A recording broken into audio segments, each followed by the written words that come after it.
Bien, je vais aussi intervenir sur des aspects opérationnels de la transition, et je vais aller vers, y compris la dimension locale, donc ça recoupe un petit peu déjà des choses dites. Alors, pour aller de la transition écologique à la transition énergétique, il est intéressant de faire référence à la notion d'empreinte écologique.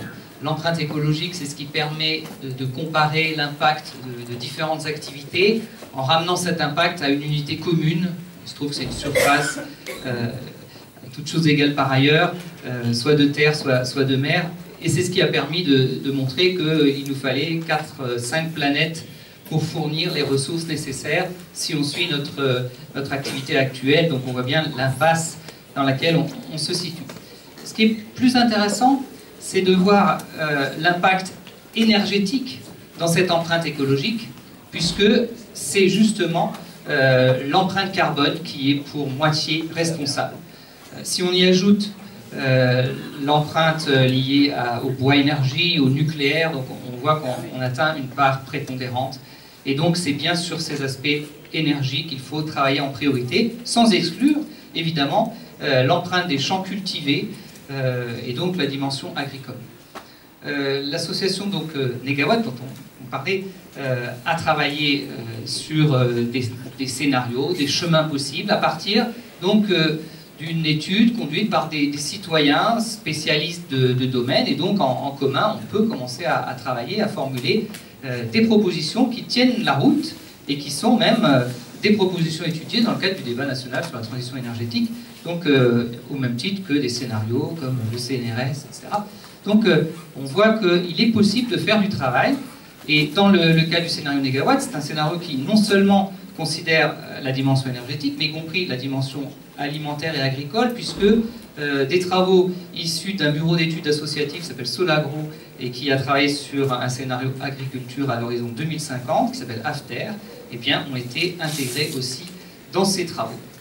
On voit qu'il y a là un modèle porteur d'emploi, d'activité économique, donc qu'il est intéressant vraiment de creuser, de faire avancer.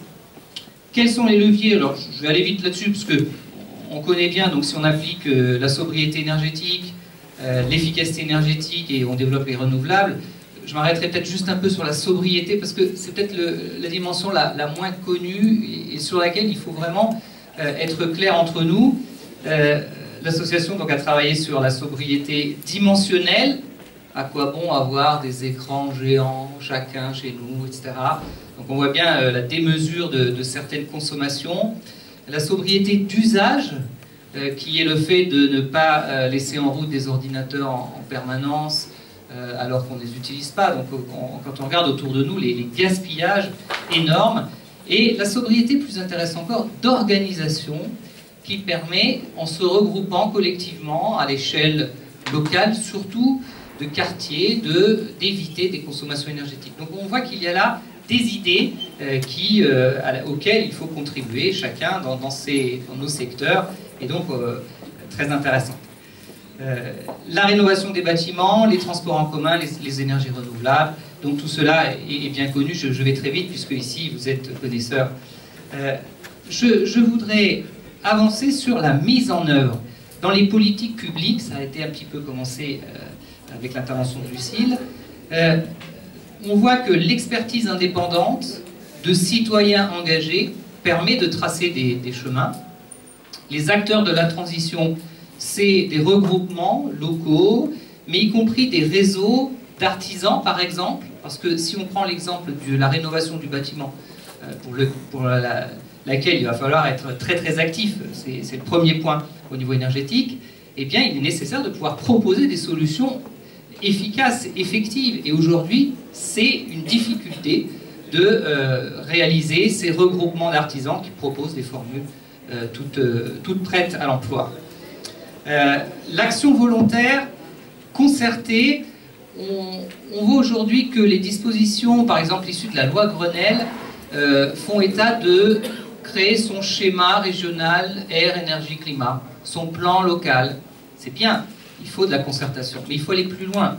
On ne peut pas se limiter à des vœux On pourrait, maintenant il faut des règles opposables juridiquement, il faut des normes, des éléments prescriptifs.